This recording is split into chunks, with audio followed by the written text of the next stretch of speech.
Yuk jadi bagian dari dakwah kami. Dukung operasional dakwah dan sosial kami, raih pahala amal jariah yang terus mengalir sampai hari kiamat. Assalamualaikum warahmatullahi wabarakatuh. Alhamdulillah, lisan kita selalu memuji Sang Pencipta Allah atas segala nikmat yang dilimpahkan kepada kita.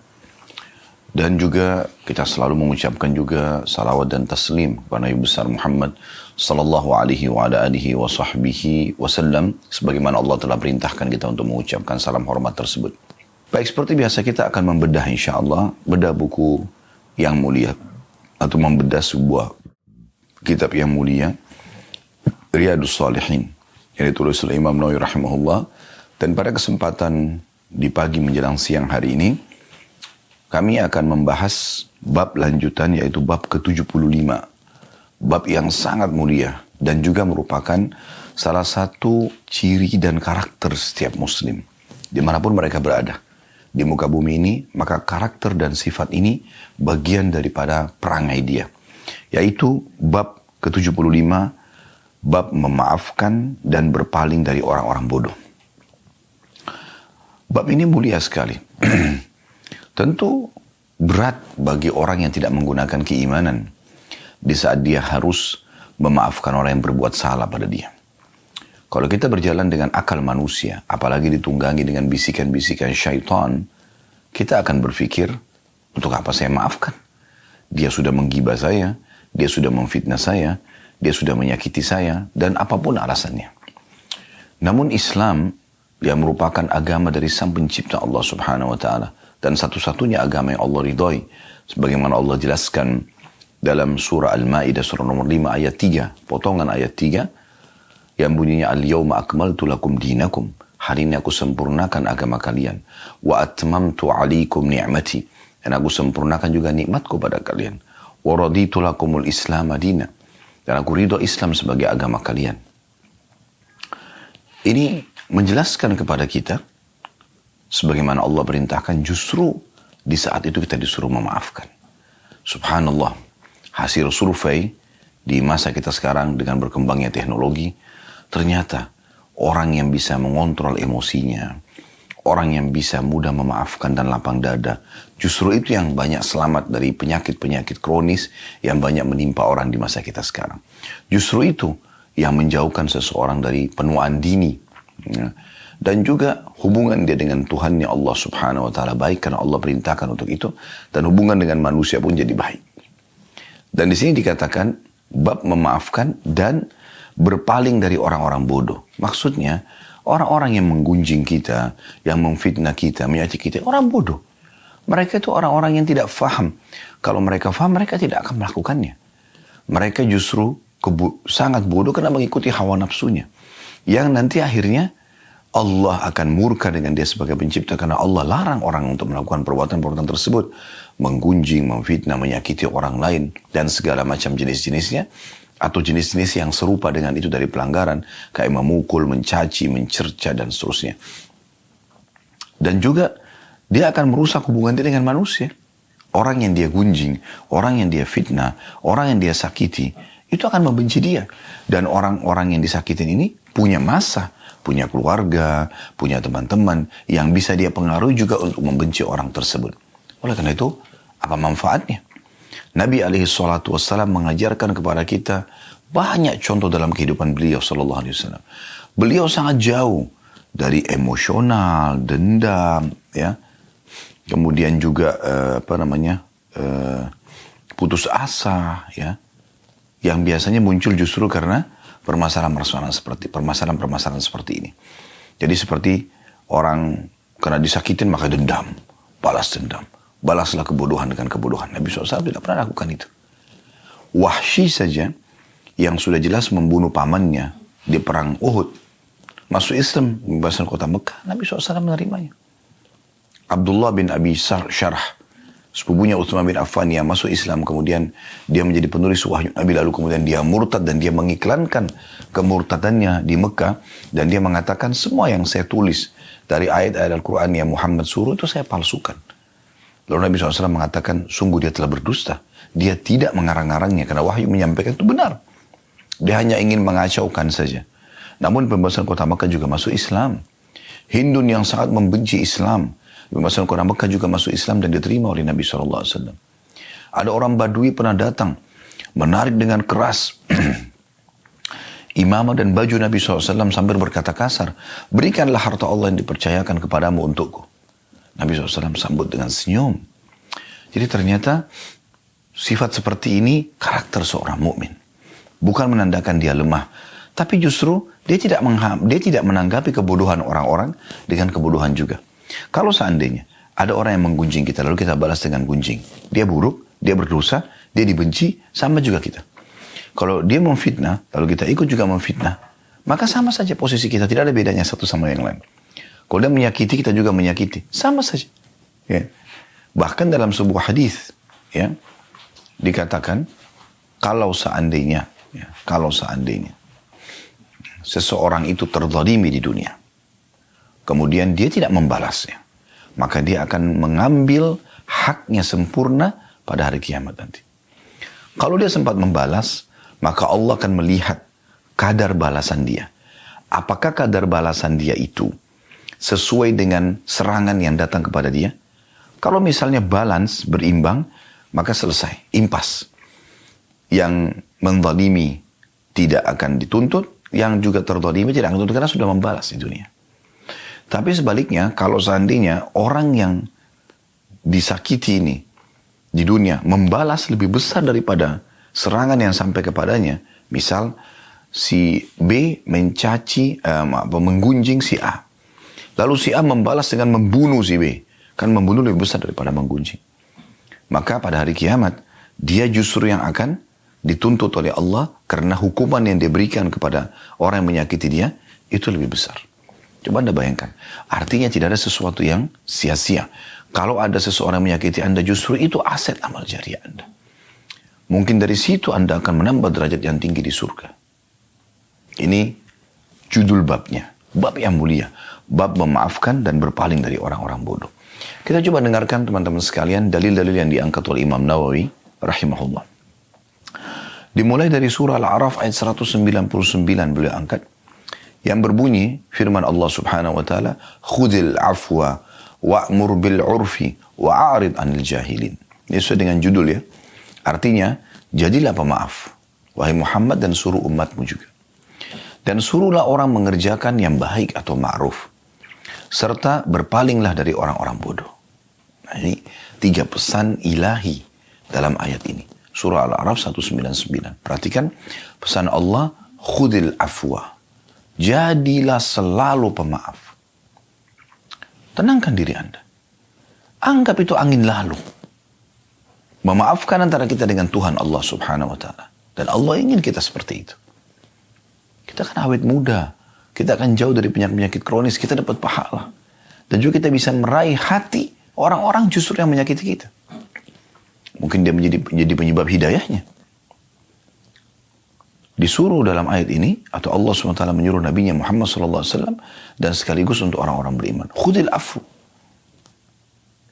Jadilah pemaaf itu. Pesan yang kedua. Wa'mur bil urfi. Perintahkan orang untuk berbuat kebaikan. Ingatkan baik-baik. Yang kamu lakukan ini salah loh. Jangan. Allah marah. Allah larang. Islam melarang. Nanti akhirnya orang-orang akan menjauh dari kamu. Walaupun dia emosional. Kita dengan tenang. Wa'mur bil urf. Perintahkan kebaikan-kebaikan. Kalau orang berbuat jahat sama kita, motivasi dia untuk sadar. Yang ketiga pesannya, wa'arid 'anil jahilin. Jauhi orang-orang yang bodoh, berpaling saja. Kalau sudah dinasihatin, kita nggak balas, tetap aja dia sibuk mencari kesalahan kita. Udah arid, tinggalkan saja. Tak usah tanggapin. Ada orang di zaman masa kita sekarang, subhanallah, sibuk. Dia diserang di media, dia balas juga di media. Akhirnya, dua-duanya buruk. Coba Anda ambil resep sederhana. Jangan ditanggapin. Tidak usah ditanggapin. Anda punya akun media, Anda tinggal berikan gambaran kalau Anda tidak seperti itu. Selesai. Kalau Anda pun benar apa yang mereka ucapkan, kesempatan itu teguran. Anda jadikan bahan untuk Anda taubat kepada Allah SWT. Anda perbaiki, taubat kepada Allah, selesai. Kata Nabi SAW, at-taubatu jubbu ma qablaha. Taubat akan menghapuskan semua kesalahan yang lalu, termasuk bekas-bekasnya. Artinya, Allah Azza wa Jal akan, ya, dengan kita taubat, akan memperbaiki keadaan itu. Walaupun tadinya kita salah. Jadi sederhana. Ayat yang kedua, surah Al-Hijr ayat 85. Allah juga memerintahkan Nabi Muhammad SAW, fasfahis safhal jamil. Maka maafkanlah mereka dengan cara yang baik. Nah, ini juga pesan penting ini ya. Safhal jamil maksudnya pemaafan yang baik. Bukan, udah saya maafin. Enggak. Alhamdulillah, kalau kamu sudah menyadari kesalahan kamu, saya maafin. Tulus dari hati karena Allah.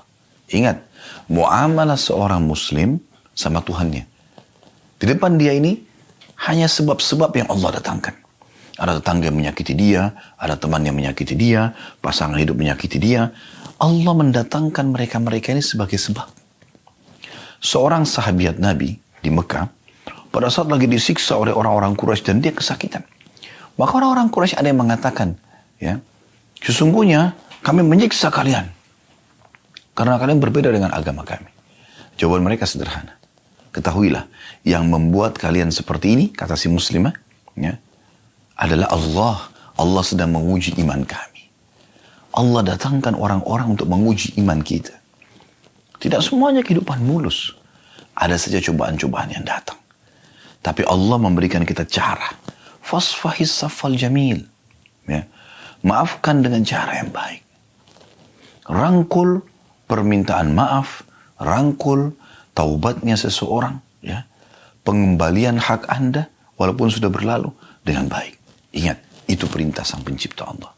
Kita bermuamalah dengan Allah Subhanahu wa Ta'ala yang selalu menilai hamba-hambanya dan mengawasinya. Sifat Allah Al-Hayyul Qayyum, Maha hidup dan selalu mengurus hamba-hambanya. Raqib, sangat mengawasi dan teliti. Allah itu teliti sekali. Jangan khawatir atas balasan Allah Subhanahu wa Ta'ala. Saya pernah menyampaikan kisah bagaimana Abdullah bin Abbas radhiyallahu anhuma. Beliau pernah satu waktu menggunakan jubah baru lalu dicaci maki oleh seseorang. Tanpa sebab. Ketemu di jalan tiba-tiba. Mentang-mentang kamu itu keturunan keluarga Rasulullah. Mentang-mentang kau sahabat Nabi. Mentang-mentang. Abdullah bin Abbas diam. Tidak jauh. Orang-orang di sekitarnya sudah jengkel nih murid-muridnya segala macam. Ini siapa orang ini? Mencaci maki seorang ulamanya. Sahabat dan ulamanya muslimin. Keluarga Nabi SAW. Ini gak masuk akal. Tapi karena Abdullah bin Abbas diam, mereka juga diam. Setelah selesai, karena orang itu gak ditanggapin, maka habis kosakata dia. Kapan pertengkaran dan keributan akan terus berlanjut kalau Anda tanggapin kan? Karena walaupun Anda benar, Anda juga jadi berubah sikap. Tutur kata Anda tadinya benar, Anda jadi salah. Mata Anda tadinya syahdu menjadi melotot, tangan Anda jadi melayang, kaki Anda jadi melayang, hati Anda jadi panas. Kan banyak efek-efek yang tidak baik. Abdullah bin Abbas dengan tenang lalu mengatakan, apa kau sudah selesai? Orang itu mengatakan iya. Abdullah bin Abbas radhiyallahu anhu mengetahui orang ini sebenarnya cemburu dengan jubahnya. Maka dia buka jubahnya lalu dia mengatakan, ambillah ini hadiah dari kami. Lalu dia bilang kepada murid-muridnya, beritahukan alamat kami kepada orang ini. Mungkin dia butuh bantuan yang bisa kita bantu. Akhirnya orang itu sadar akan kesalahannya dan kemudian menjadi muridnya. Begitu luar biasanya. Anda masih ingat kasus seorang Arab Badui yang kencing di masjid? Bagaimana Nabi SAW tanggapi? Orang datang ke masjid, buka celana, lalu kencing. Ini bahasa begitu. Tiba di masjid, kencing. Dia udah kencing. Ya. Maka hampir semua sahabat berdiri ingin menghajar orang ini. Ingin menghukumnya. Nabi SAW memberikan isyarat agar mereka tenang. Ya. Kemudian, beliau cuma mengatakan, ambilkanlah satu bejana air. Kemudian tuangkan di tempat dia kencing. Artinya kan dia sudah kencing orang itu. Kemudian dalam riwayat lain kata Nabi SAW sambil mendekati orang tersebut, sungguhnya ini adalah rumah Allah. Tidak layak untuk perbuatan seperti ini. Apa kata orang tersebut? Ya Allah rahmatilah aku. Dan Muhammad dan jangan rahmati selain kami. Karena sentuhan yang luar biasa. Memang begitu, seorang muslim menjadi seorang marketing. Produk yang kita tawarkan Islam. Produk yang kita tawarkan Islam. Kita sedang menawarkan Islam kepada orang lain. Menunjukkan bagaimana Islam itu secara akhlak, secara adab, ya, secara keyakinan atau akidah, hukum-hukum fikih yang diterapkan. Kita tunjukkan kepada mereka sehingga mereka bisa mendapatkan hidayah. Itu target kita. Islam tidak pernah mengajarkan pengikutnya, oh ini kafir, benci dia. Enggak, dakwahi dia. Lalu apa kata Allah dalam Al-Quran? Ud'u ila sabil rabbika bil hikmah. Dakwalah kamu. Yang didakwai siapa? Orang yang masih bodoh kan? Orang yang masih salah kan? Orang yang melakukan pelanggaran kan? Allah mengatakan, berdakwalah hai Muhammad, ya, di jalan Tuhanmu. Bil hikmah, dengan bijaksana, dengan santun dan sopan. Ya. Wal mau'izatil hasanah, dan peringatan-peringatan yang baik. Sebelum Anda berikan ancaman orang kalau tinggalkan sholat akan dihukum begini dan begitu, Anda sampaikan dulu motivasi orang yang mengerjakan sholat. Dapat apa sih? Motivasi agar orang itu kalau jujur mendapatkan apa? Motivasi orang yang bersedekah dapat apa? Orang haji dan umrah dapat apa? Jangan langsung masuk ke ancaman. Targhib dulu. Tarik orang untuk bisa masuk mendengarkan dan menerima agama ini. Baru kemudian Anda ya masuk dalam targhib, ancaman kalau orang itu sudah tidak mau dengar. Sudah begitu perintah. Ya. Jadi Allah subhanahu wa ta'ala memerintahkan kita agar seperti itu. Berbuat baik. Mendakwahi mereka. Lalu Allah mengatakan, wajadilhum billatihi ahsan. Dan kalaupun kau berdebat dengan cara yang baik. Tetap baik. Bukan cuma itu teman-teman sekalian. Kita disuruh berbuat baik di kancah peperangan. Di kancah jihad. Musuh sudah keluar dengan senjata. Kata Nabi SAW, kalau kalian harus bunuhlah dengan cara yang santun. Bagaimana bunuh santun? Orang main tebas leher, orang main potong, tusuk badan. Tapi maksudnya adalah kalau harus membunuh. Setelah itu tidak ada mutilasi. Kata Nabi SAW, jangan membakar. Karena yang boleh membakar hanya pemilik api itu. Allah Azza wa Jalla. Gak boleh. Gitu kan? Begitu luar biasa. Dan kata Nabi SAW, dan juga kalau kalian sembelih-sembelihlah dengan cara yang baik. Tajamkan pisau kalian. Buatlah tenang hewan sembelihan kalian. Hewan. Bentar lagi juga dipotong, dimakan dagingnya. Tapi disuruh berbuat baik. Pernah ada seorang sahabat mau menyembelih dombanya, ditidurkan di tanah. Lalu kemudian perutnya diinjak domba itu. Lalu dia asap pisaunya sambil domba itu melihatnya. Kata Nabi SAW, apa kau ingin membunuhnya 2 kali? Kenapa kau enggak lakukan sebelumnya? Kenapa tidak asap pisau di tempat lain? Jangan perlihatkan kepada dia. Efek-efeknya banyak. Karena dia stres, hewan itu bisa berontak dan lari, atau melawan, atau bahkan bisa membuat dagingnya jadi keras. Itu efek. Ya. Beda sekali dengan hewan sembelihan yang kita buat tenang. Nah, itu contoh. Pada hewan pun seperti itu. Umar bin Khattab radhiyallahu anhu pernah dikirim surat oleh Amr bin As dari Mesir. Pada saat Mesir sudah ditaklukkan, ada jalur air yang ingin dibuat oleh Amr bin As dari Sungai Nil menuju ke masyarakat Mesir, supaya masyarakat Kairo tepatnya, supaya air lebih gampang mereka raih daripada mereka harus menuju ke Sungai Nil. Maka beliau nyurat kepada Umar bin Khattab minta izin. Apa jawaban Umar radhiyallahu anhu? Saya khawatir, hai Amr, engkau akan membebankan tanah di atas kemampuannya. Tanah aja disayang. Tanah. Tapi dia, subhanallah, dengan keimanannya memahami masalah itu. Perhatikan bagaimana luar biasanya. Kemudian dalil yang ketiga, surah An-Nur, ayat 22, diangkat oleh Imam Nawawi rahimahullah. Bunyinya, wal ya'fu wal yasfahu ala tuhibbuna an yakfirallahu lakum. Dan hendaklah mereka memaafkan dan berlapang dada. Apakah kalian tidak suka bahwa Allah mengampuni kalian? Ayat ini, surah An-Nur ayat 22, turun kepada Abu Bakar radhiyallahu anhu. Anda mungkin sudah pernah dengar kisah kami sampaikan ya. Kisahnya unik sekali, kisah ifk.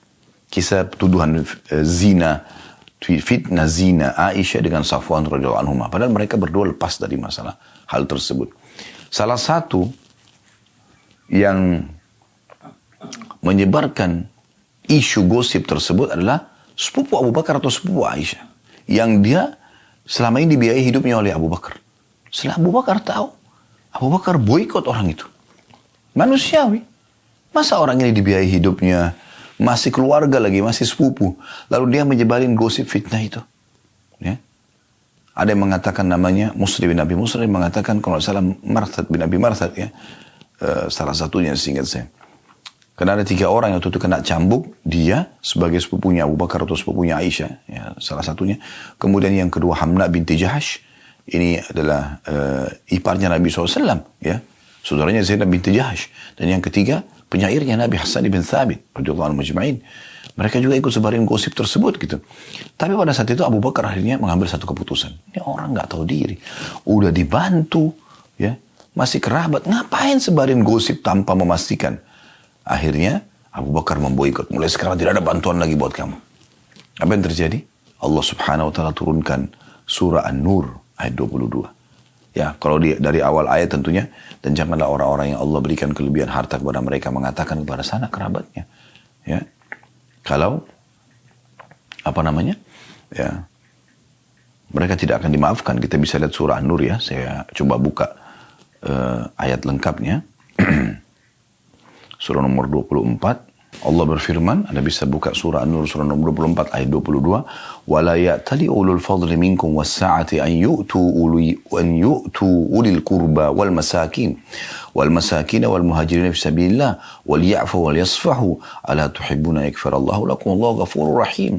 Dan janganlah orang-orang yang mempunyai kelebihan dan kelapangan di antara kamu bersumpah. Dan Abu Bakar bersumpah, mengatakan demi Allah saya tidak akan bantu kamu lagi. Ya, kepada sepupunya ya. Bahwa mereka tidak akan memberi bantuan kepada kaum kerabatnya. Ya, karena orang ini masih kerabatnya. Orang-orang yang miskin dan orang-orang yang hijrah pada jalan Allah.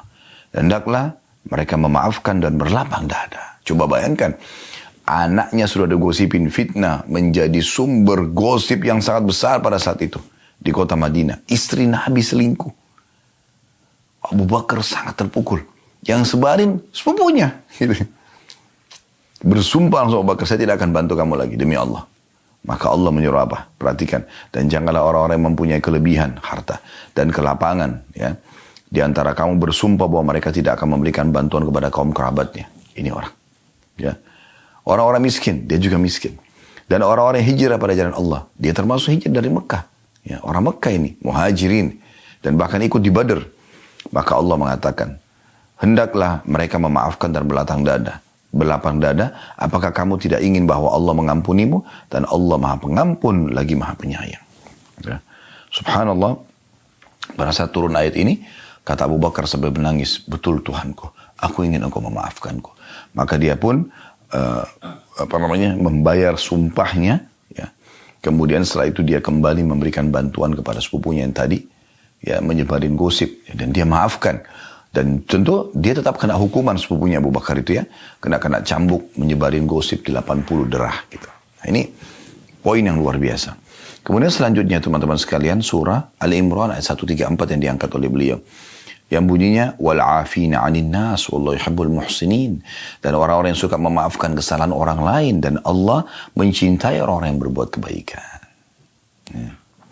Jadi di sini Allah mengatakan وَالْعَافِينَ عَنِ النَّاسِ. Yang suka memaafkan banyak manusia, bukan hanya satu orang, ya, banyak orang. Berulang kali terjadi dalam hidupnya. Mudah sekali memaafkan, sudahlah, gitu lah. Tapi tetap ya, dia akan mendapatkan haknya di sisi Allah Subhanahu Wa Taala. Ya. Dan Allah menyukai orang-orang yang berbuat kebaikan. Kebaikan maksud di sini diantaranya adalah memaafkan orang. Kemudian surah Asy-Syura, ini dari Al-Quran yang terakhir yang diangkat oleh beliau, ayat 43. Yang bunyinya wala man sabara wa ghafara inna dzalika lamin azmil umur. Tetapi barang siapa yang bersabar dan memaafkan, sesungguhnya yang demikian itu termasuk perbuatan yang mulia. Barang siapa yang bersabar gangguan orang dan memaafkan, sudahlah, gitulah. Orang bodoh, orang nggak paham. Gitu. Ya. Maka sesungguhnya ya, itu termasuk perbuatan yang mulia. Lalu kata Imam Nawawi rahimahullah di sini, dan ayat-ayat dalam bab ini cukup banyak dan dikenal. Kita akan masuk ke hadis pertama, saudaraku seiman, dalam bab ini, bab 75, bab memaafkan dan berpaling dari orang-orang bodoh, hadis nomor 648 dari awal belajar. Betul, alhamdulillah kita sudah mempelajari 648 hadis, bahkan lebih daripada itu, karena terkadang dalam satu urut nomor seperti ini ada beberapa hadis atau beberapa riwayat. Hadis ini berbunyi dari Aisyah radhiyallahu anha. Beliau berkata kepada Nabi SAW, "Hal ata 'alaika yawmun kana ashadda min yawmi Uhud?" Qala laqad lakitu min qaumiki wa kana ashaddu ma lakitu minhum yawm al-'aqabah. Idh 'aradtu nafsi 'ala ibni abdi Yalayl ibn abdi Yalayl ibn abdi Kullal."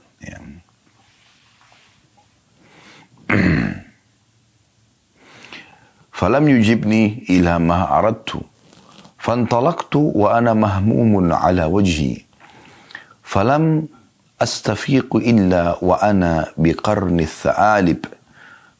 الثعالب فرفعت رأسي وإذا أنا بسحابة قد أظلتني فنظرت فإذا فيها جبريل عليه السلام فناداني فقال إن الله تعالى قد سمع قول قومك لك وما ردوا عليك وقد بعث إليك ملك الجبال لتأمره بما شئت فيهم فناداني ملك الجبال فسلم علي ثم قال يا محمد إن الله قد سمع قول قومك لك وأنا ملك الجبال وقد بعثني ربي إليك لتأمرني بأمرك فما شئت إن شئت أطبقت عليهم الأخشبين فقال النبي صلى الله عليه وسلم بل أرجو أن يخرج الله من أصلابهم من يعبد الله وحده لا يشرك به شيئا. Kata Aisyah radhiyallahu anha, mohon maaf, apakah engkau pernah mengalami suatu hari yang lebih berat daripada perang Uhud?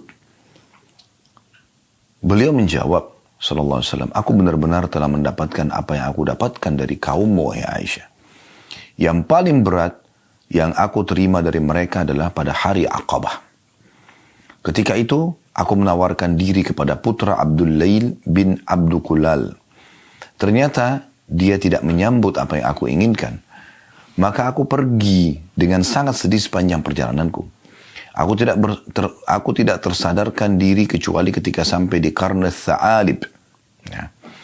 Ini ada tulisan footnote nomor 507, tempat ihram atau miqat bagi penduduk Najd. Juga disebut Qarnul Manazil, ya, yang berjarak sehari semalam dari kota Mekah. Aku angkat kepalaku, ternyata ada awan yang menaungiku. Aku memperhatikannya, ternyata di sana ada Jibril AS. Dia memanggilku dan mengatakan, sesungguhnya Allah Ta'ala mendengar ucapan kaummu terhadapmu dan penolakan mereka terhadapmu. Dia, Allah, mengirim malaikat penjaga gunung kepadamu agar kamu memerintahkannya untuk melakukan apa saja yang kamu kehendaki terhadap mereka. Maka malaikat penjaga gunung pun memanggilku dan mengucapkan salam. Kemudian berkata, wahai Muhammad, sesungguhnya Allah telah mendengar ucapan kaummu terhadapmu. Aku adalah malaikat penjaga gunung. Aku diutus oleh Tuhanmu kepadamu agar kamu memerintahkanku dengan perintahmu. Terserah engkau. Kalau kamu mau, aku akan menjatuhkan Akhsyabain atau dua gunung ini kepada mereka. Maka Nabi SAW bersabda, justru aku berharap semoga Allah melahirkan dari tulang sulbi mereka orang-orang yang menyembah Allah Subhanahu wa ta'ala dan tidak menyekutukan apapun dengannya. Hadits ini riwayat Bukhari dan Muslim. Baik teman-teman sekalian, hadits ini kita jelaskan dulu secara global ya. Hadits ini memberikan gambaran kepada kita bahwasanya di pandangan para sahabat, memang yang kejadian Uhud ya, pada saat Nabi SAW memerintahkan agar 50 pemanah tidak boleh turun dari bukit pemanah, dan ternyata ada 43 orang yang memaksakan diri untuk turun dan hanya melanggar perintah Nabi SAW, dan karena itu sebabnya pasukan muslimin terpukul mundur dan banyak korban, termasuk korban adalah paman kandung beliau yang sangat beliau cintai, yaitu Hamzah radhiyallahu anhum ajma'in. Walaupun ini mati syahid, tapi kejadian itu membuat Nabi berpikir kenapa harus ada seperti ini. Dan kata Umar radhiyallahu anhu, aku tidak pernah melihat Nabi SAW menangis sesedih pada saat kejadiannya Uhud, melihat jenazahnya Hamzah yang dimutilasi radhiyallahu anhu. Yang penting Aisyah sempat bertanya pada saat itu, wahai Rasulullah, ada enggak sesuatu yang lebih berat bagi anda dibandingkan hari Uhud? Maka kata Nabi SAW, ada, yaitu gangguan-gangguan dari kaum wahai Aisyah. Kaum di sini maksudnya adalah penduduk Mekah dan sekitarnya. Terutama pada saat aku di hari Aqabah. Aqabah ini letter-letternya adalah sebuah bukit yang tinggi yang bisa dinaikin ya. Dan ini digunakan juga istilah Aqabah di tempat jumrah. Nah, biasanya di musim haji Nabi SAW menggunakan kesempatan untuk mendakwai orang-orang gitu ya. Tapi ternyata penolakan terjadi. Lalu Nabi SAW mengambil inisiatif, berpikir, apa ini jalan keluarnya? Lalu Nabi SAW melihat kota terdekat dengan Mekah adalah Taif. Maka beliau pun pergi ke sana dan bertemu dengan pimpinannya. Nah, tadi disebutkan ya nama orang tersebut ya, Ibnu Abdi, ya Lail ibni Abdi Kulal ya. Atau Kulal, maaf, Ibni Abdi Kulal. Dan ternyata dia juga menolak. Maka setelah itu Nabi SAW mengatakan, saya pun pergi meninggalkan Taif dalam kondisi saya sangat sedih. Mahmum. Sedih, kenapa agama yang ditolak? Padahal ini kebenaran. Nabi SAW tidak ingin kerajaan mereka. Tidak ingin apapun dari mereka. Cuma ingin mereka menyembah Allah dan tidak menyekutukannya sedikit pun.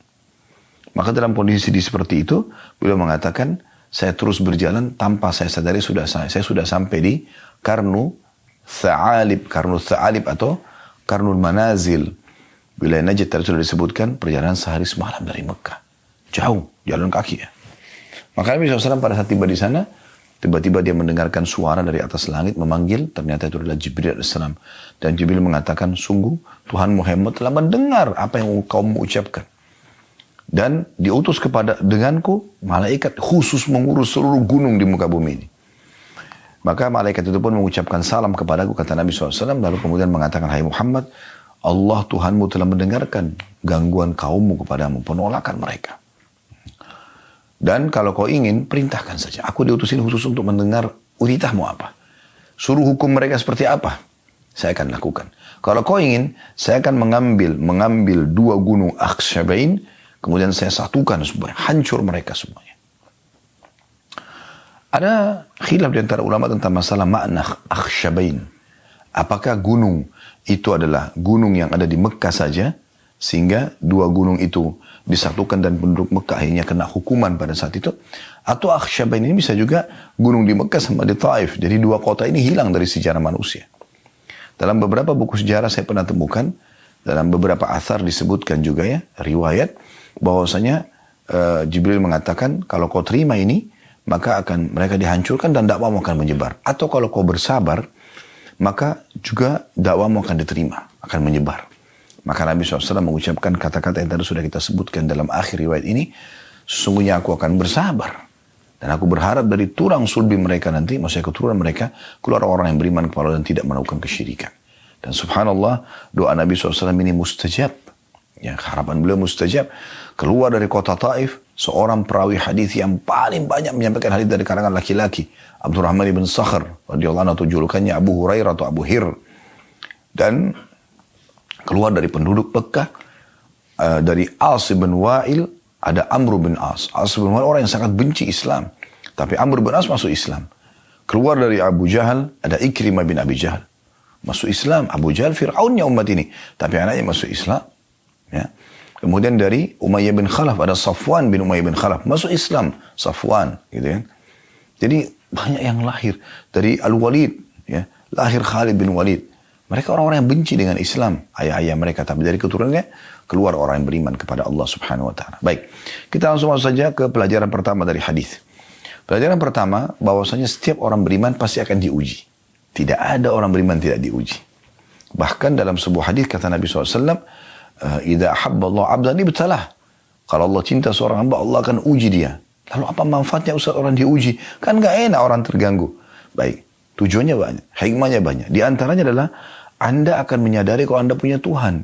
Dan itu adalah panggilan yang sangat cepat agar Anda segera kembali ke Tuhan Anda. Karena kita kalau lagi sakit, diganggu orang, kita jadi lebih gampang untuk wudu, sholat, tunduk kepada Allah, minta agar diberikan jalan keluar. Itu tidak bisa kita dapatkan kalau lagi tidak ada masalah. Sulit sekali. Saya pernah hadapin masalah, mudah sekali kita netesin air mata kalau kita sedang hadapi masalah dan kita berdoa kepada Allah. Tapi kalau lagi tenang-tenang saja, kita mau menangis susah gitu kan. Sementara menangis, karena Allah SWT bagian daripada ibadah. Bahkan kata Nabi SAW, di antara 7 golongan yang akan Allah naungi pada hari kiamat, tidak ada naungan kecuali dengannya adalah seseorang yang mengingat Allah sendiri lalu dia meneteskan air mata.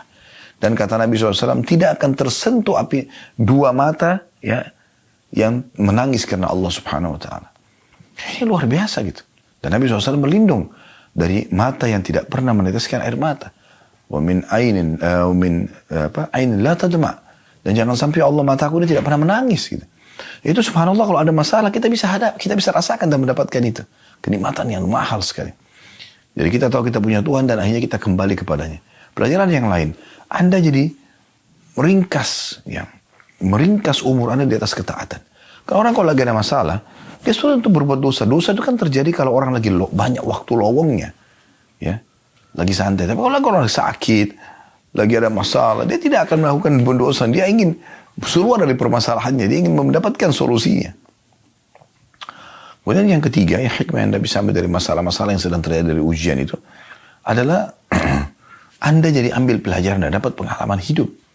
Ya, ternyata ada orang yang berbuat begini dan kalian kita tidak terjerumus lagi. Kan jadi pelajaran. Dan itu mahal sekali.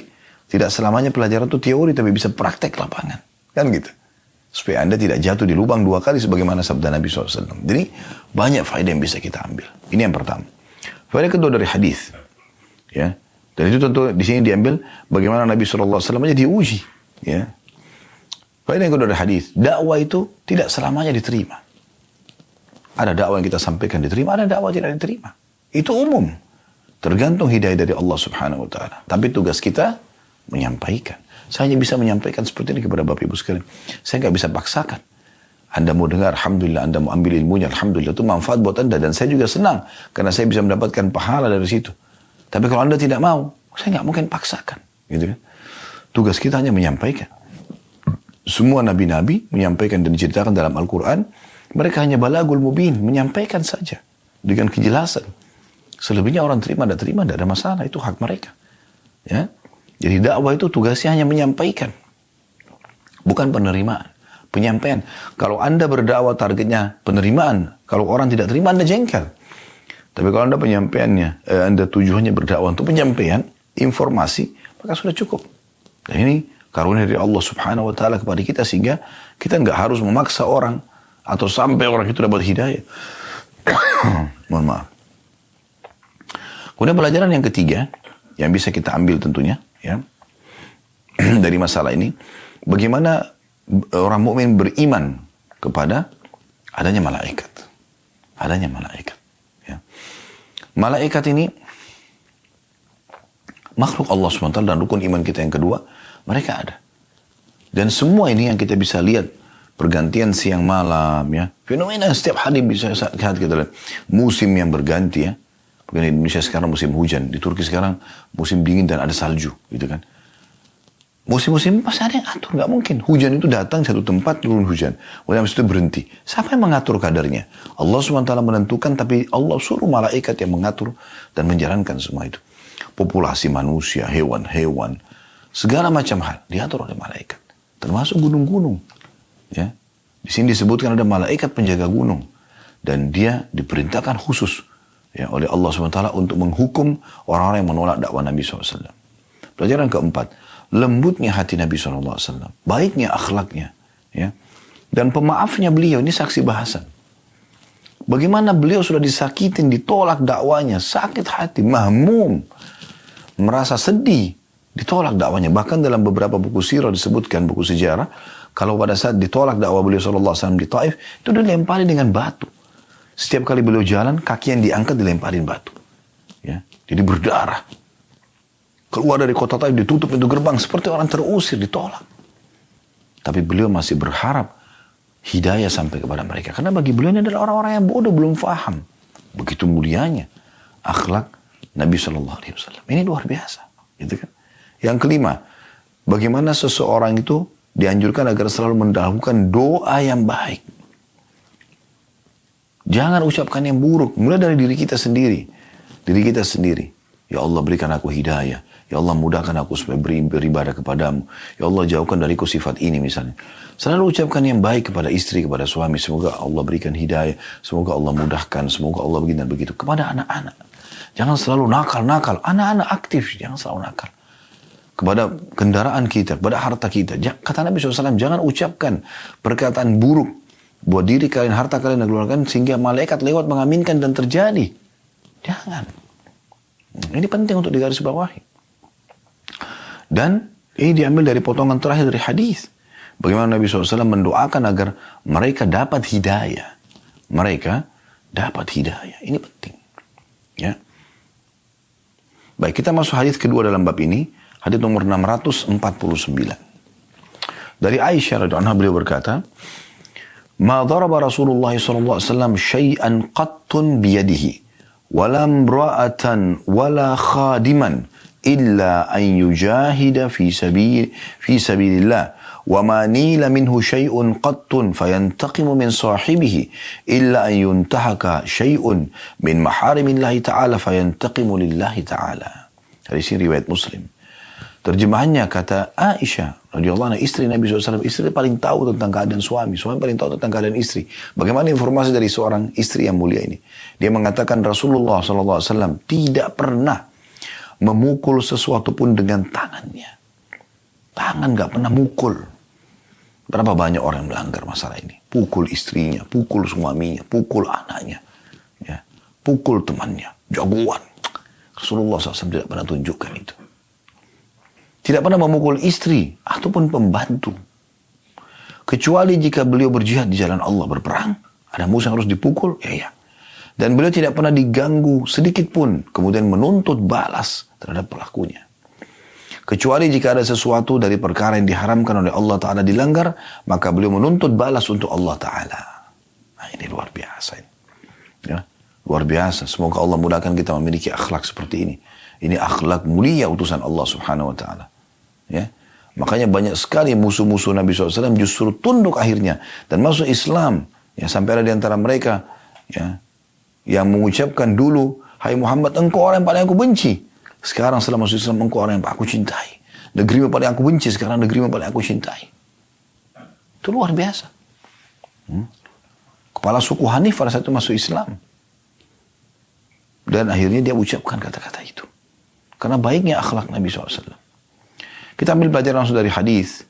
Hadis yang pertama, tidak bolehnya seseorang selalu memukul, mendahulukan pukulan pada pembantu, pada istri. Di sini disebutkan istri karena biasanya laki-laki kan merasa punya power, dia main pukul. Pukul itu hanya membekaskan, sakit hati dan tidak enak, bermuamalah pun tidak enak. Bagaimana Anda pukul istri Anda, terus kemudian setelah itu Anda tiduri atau gauli dia malam harinya, gimana bisa? Cukup kata-kata, ucapkan. Biasakan dalam rumah tangga itu ucapan yang baik. Pembantu pun begitu. Ya. Apakah tidak boleh memukul sama sekali? Tentu. Ada dalam surah An-Nisa disebutkan. Kalau wanita nusyuz, membangkang. Apa itu membangkang? Tidak mau menjalankan apa yang Allah perintahkan pada dia. Kamu tutup aurat, gak mau sholat. Gak mau melayani suami tanpa udzur. Anda sudah nasihati berapa kali tidak mau. Anda boleh pukul, tapi pukulan pun apa kata ulama tafsir? Ya, yang Allah mengatakan dalam surah An-Nisa, wallati takhafuna nusyuduhunna fa'iduhunna wahjuruhunna fil madaji wadribuhun. Dan wanita yang kalian khawatirkan nusyudnya, maka ingatkan dengan baik-baik. Kalau tidak, boikot mereka di ranjang. Kalau tidak, pukul mereka. Ya. Fa in ata'nakum fala tabghu 'alaihinna sabila. Tapi kalau mereka sudah patuh, jangan kalian cari-cari kesalahannya. Itu kan ada dalam surah An-Nisa.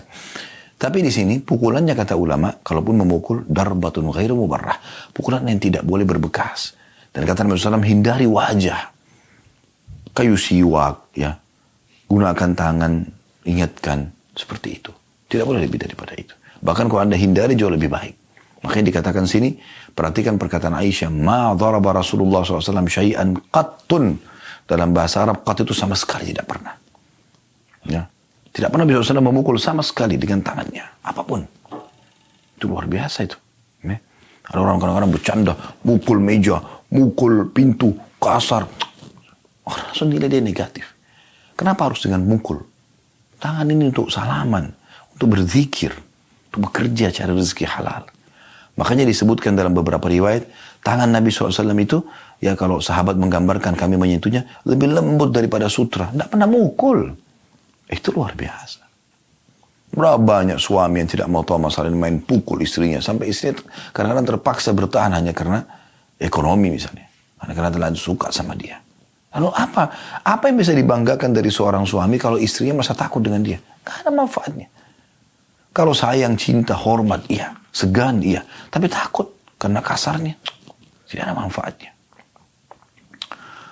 Pelajaran yang kedua, kalau boleh seseorang memukul, tapi di jalan Allah. Dikatakan sini, illa an yujahida fi sabilillah. Kalau jalan Allah beda. Berperang. Itu pun, ingat tadi hadis yang sudah kita sebutkan ya. Dalam Rasulullah SAW, kalau kalian harus membunuh, bunuhlah dengan cara yang santun. Pelajaran yang ketiga, tidak dianjurkannya setiap muslim untuk balas dendam. Kecuali yang dilanggar adalah hukum Allah, dihukum sesuai dengan hukuman Allah. Nah ini diambil potongan terakhir hadis.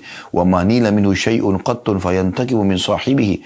Nabi SAW tidak pernah disakiti secara pribadi, kemudian beliau balas dendam. Tidak pernah balas kebodohan dengan kebodohan.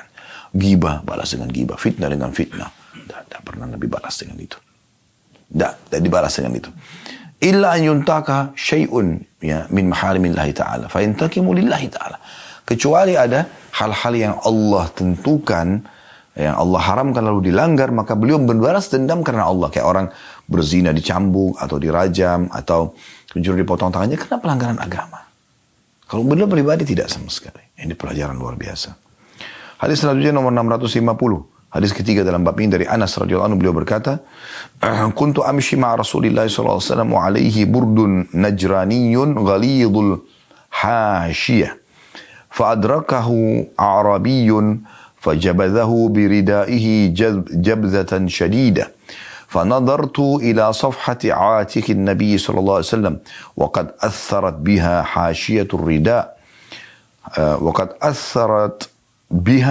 حاشية الرداء من شدة جبذته ثم قال يا محمد مر لي من مال الله الذي عندك فالتفت إليه فضحك ثم أمر له بعطاء. Hadis ini riwayat Bukhari Muslim. Kata Anas radhiyallahu anhu, saya pernah berjalan bersama Rasulullah SAW. Beliau mengenakan kain burda buatan Najran yang tebal pinggirnya. Tiba-tiba seorang badui menyusulnya, lalu dia menarik kain selempang beliau dengan keras sekali. Maka saya melihat leher dan pundak ya, maksud di sini. Saya melihat ke arah leher dan pundak Nabi. Ternyata pinggiran kain itu meninggalkan bekas padanya karena ditarik dengan keras. Kemudian orang itu berkata dengan kasar, "Wahai Muhammad, berilah aku dari harta Allah yang ada padamu." Maka beliau menoleh kepadanya sambil tersenyum. Kemudian beliau memerintahkan untuk memberinya. Luar biasa akhlak Nabi SAW. Ya. Andai saja setiap muslim mempraktikkan ini, luar biasa. Tidak balas kebodohan orang dengan kebodohan. Gitu ya. Nabi SAW tahu orang ini bodoh. Tidak paham. Kadang-kadang mungkin kita terbiasa dengan satu kondisi, pola lah ya, pola tidur, pola makan, pola berbicara. Orang lain juga terbiasa dengan pola tentu. Mungkin dia tidak seperti kita levelnya. Kalau Anda merasa orang itu kasar misalnya, jahat atau apa saja. Dia tidak paham. Kalau dia paham seperti Anda, tidak mungkin kan dia kerjakan. Nah ini poin penting untuk difahami gitu. Kita langsung saja ambil pelajaran. Bagaimana yang pertama, sabarnya Nabi SAW. Dan bijaksananya beliau menghadapi orang-orang yang kasar seperti ini. Lagi jalan, tiba-tiba jubahnya beliau ditarik sampai berbekas, sayangkan sakitnya. Ya. Jadi sabar sekali Nabi SAW. Ya. Tambah lagi orang ini kasar. Hai Muhammad, bukan Rasulullah. Ya, ya Muhammad, murli min malillahi alladhi indak. Berikan aku dari harta Allah yang ada padamu. Coba. Kasarnya luar biasa. Kalau ada orang mau minta sedekah pada Anda begini ngomongnya, sambil tarik baju Anda, kasih saya. Mana uang yang Allah kasih kepada kamu? Kira-kira kita ngapain? Mungkin kita tonjok orang itu, mungkin kita marah. Ya. Tapi subhanallah Rasulullah SAW tidak seperti itu. Balik, fadhahika. Maka Nabi SAW senyum, tertawa. Lalu menyuruh orang itu diberikan. Oh, luar biasa akhlaknya Nabi SAW. Ya. Jadi sabarnya Nabi SAW pelajaran pertama. Pelajaran yang kedua adalah pentingnya seseorang itu menghadapi masalah-masalah dalam kehidupannya dengan bijaksana. Dengan tidak membalas kebodohan dengan kebodohan. Ya. Kemudian kita tutup dengan dua buah hadis terakhir. Hadis nomor 651 berbunyi dari Ibnu Mas'ud radhiyallahu anhu, beliau berkata, "Ka'anni anzuru ila Rasulillah sallallahu alaihi wasallam yahki nabiyyan minal anbiya salawatullahi wa salamu alaihim. Darabahu qaumuhu fa'admauhu. وهو يمسح الدم عن وجهه ويقول اللهم اغفر لقومي فإنهم لا يعلمون." Hadis ini riwayat Bukhari Muslim. Seakan-akan saya masih dapat melihat Rasulullah SAW ketika beliau sudah menceritakan seorang nabi dari para nabi-nabi. Dia dipukul oleh kaumnya hingga berdarah dan dia menyeka darah dari wajahnya seraya berdoa, "Ya Allah, ampunilah kaumku karena sungguhnya mereka tidak mengetahui." Nah, ini akhlak para nabi-nabi teman-teman sekalian. Bagaimana mereka subhanallah ya selalu saja mendahulukan agar hidayah dapat atau sampai kepada orang. Dan diikuti dengan kekuatan tauhid yang luar biasa, keyakinan yang luar biasa, bahwasanya Allah melihat, Allah mengawasi. Tidak akan sampai kepada kita gangguan apapun kecuali memang dalam bentuk ujian dari Allah. Tidak akan sampai nikmat apapun kepada kita kecuali Allah yang mengizinkannya. Semua di sekitar kita ini cuma sebab. Bukan mereka intinya. Anda banyak, terima kasih Pak, terima kasih Bu. Karena sudah memberikan kepada Anda bantuan. Subhanallah, Anda lupa kepada Tuhan yang menciptakan mereka dan yang menggerakkan hati mereka untuk itu. Anda sibuk mengkantor sana sini serangan orang. Anda lupa sebenarnya sumber masalahnya adalah hubungan Anda sama Tuhan Anda rusak. Kenapa Anda tidak introspeksi diri, muhasabah? Sehingga Anda wudu, salat taubat, mohon kepada Allah, kalau ini dosa ya Allah, hilangkan. Itu. Pelajaran pertama dari hadis, bagaimana akhlak para nabi-nabi dan sabarnya mereka dalam menghadapi kaumnya, walaupun kaumnya ada yang kasar. Padahal semua nabi-nabi itu diberikan kekuatan 10 orang laki-laki. Bisa melawan, tapi tidak selalu menggunakan otot. Gunakan perkataan dan akhlak yang baik. Itu mahal sekali. Ya. Pelajaran yang kedua, pentingnya untuk selalu mendoakan doa yang baik. Di sini lagi berdarah, dihapus darah itu sambil Nabi itu mengatakan, kata Nabi SAW, ceritakan tentang Nabi yang Nabi. Seorang, tapi tidak sebutkan sih Nabinya siapa ya. Allahumma gfir li qaumi fa innahum la ya'lamun. Ya Allah maafkan kaum, karena mereka tidak faham. Kalau mereka faham seperti kita, mereka tidak akan lakukan itu. Hadis terakhir dalam bab 75 ini adalah hadis nomor 652. Dari Abu Hurairah radhiyallahu anhu bahwa Rasulullah SAW bersabda, "Laisa syadidu bis-sur'ah, laisa syadidu bis-sur'ah, innama syadidu alladhi yamliku nafsahu 'inda al-ghadab." Hadis ini riwayat Bukhari Muslim. Orang yang kuat, bijaksana, dewasa, perkasa, bukanlah orang yang selalu menang gulat. Akan tetapi orang yang kuat adalah orang yang mampu menguasai dirinya pada saat marah. La ilaha illallah. Ini luar biasa. Ya. Justru keperkasaan, kebijaksanaan, kedewasaan, kekuatan dilihat pada saat orang bisa mengontrol emosinya. Ini hal yang luar biasa. Anda bisa lihat orang kalau baru belajar bela diri. Mungkin kalau dia baru belajar beberapa jurus, dia akan selalu cari masalah di tengah jalan untuk menunjukkan kehebatannya. Tapi kalau orang sudah sampai pada masternya, mungkin dia tidak akan cari masalah. Tiba-tiba saja pada saat dia terdesak baru kemudian dia keluarkan ilmu yang dia miliki. Si orang jadi segan, kan begitu. Jadi justru makin tinggi ilmu seseorang, dia makin bisa mengontrol emosinya. Nah itu puncak. Karena emosi ini teman-teman, kalau kita tidak kontrol, dia akan mengubah tutur kata yang tadinya lembut menjadi kasar. Dia akan ubah tadi tatapan mata yang syahdu menjadi melotot. Dia akan mengubah tangan yang tadinya bisa merangkul, malah memukul. Kaki yang bisa melangkah ke tempat yang baik, malah menendang, dan seterusnya. Ya. Jadi tidak baik. Dan Anda kalau satu kali sudah emosional pada seseorang, segala macam, nanti interaksi sama dia pasti akan ada batas. Ya, pasti ada batasnya. Karena orang masih mengingatkan, masih berbekas perbuatan buruk kita itu. Walaupun kita dalam kondisi benar ya. Makanya Nabi SAW mengatakan, ingat, laisa sur'atu bil ghadab, laisa syadidu ya, laisa asyadidu bis sur'ah. Bukan orang yang kuat itu dengan banyak bergulat, menang, kasar, banting pintu, teriak-teriak, pukul sana sini, melotot. Walakin innama syadidu alladhi yamliku nafsahu indal ghadab.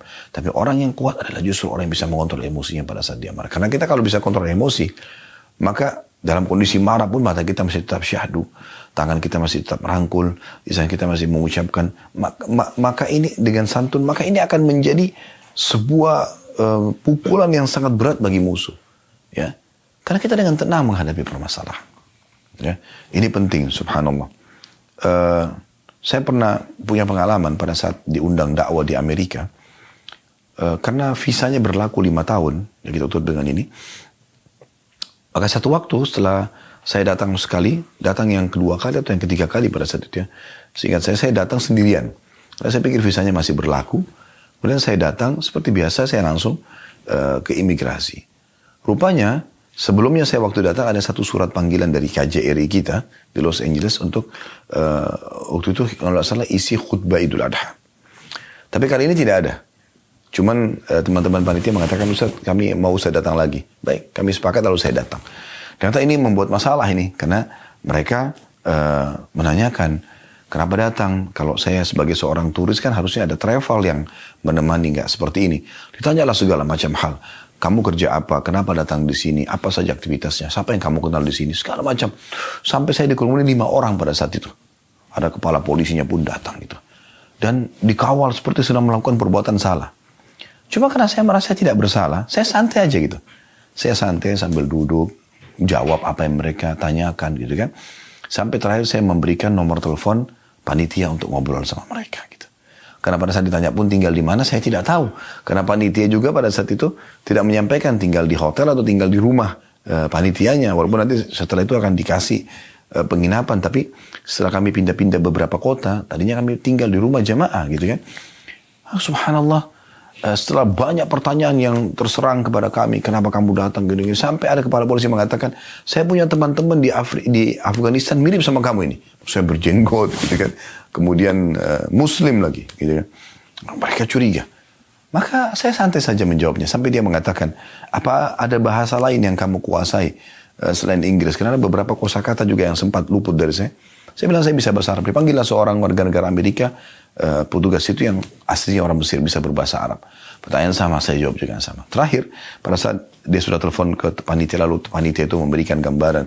Kalau orang yang sedang depan kamu ini orang baik gitu, nggak usah dipermasalahkan dan saya menjaminnya. Dia kasihlah alamat segala macam, terus tukar-tukaran nomor telepon sama ke polisi di situ. Terus subhanallah pada saat itu, ya. Dia sempat ucapin kata-kata yang saya masih ingat. Dia mengatakan, saya dari awal tidak curiga sama kamu. Karena saya melihat kamu sangat tenang dalam menjawab. Kalau kamu ada masalah pasti kamu tidak tenang. Subhanallah. Saya padahal sebenarnya tenang karena saya melihat itu salah satu karakter seorang muslim. Dan memang kita tidak sedang bersalah. Kenapa harus merasa bersalah gitu? Kita datang baik-baik, kita beli tiket, kita punya visa, ya, dan seterusnya. Maka ini contoh saja teman-teman sekalian. Allahu a'lam. Baik teman-teman sekalian, semoga apa yang kita pelajari bermanfaat buat kita semua dan juga semoga hari-hari Anda selalu penuh dengan ketaatan, keimanan, amal saleh dan jauh dari pelanggaran-pelanggaran agama dan semoga Allah SWT menyatukan kita semua di surga firdausnya tanpa hisab. Allahumma amin. Subhanakallahumma bihamdika asyhadu an la ilaha illa anta astaghfiruka wa atubu ilaik. Wassalamualaikum warahmatullahi wabarakatuh.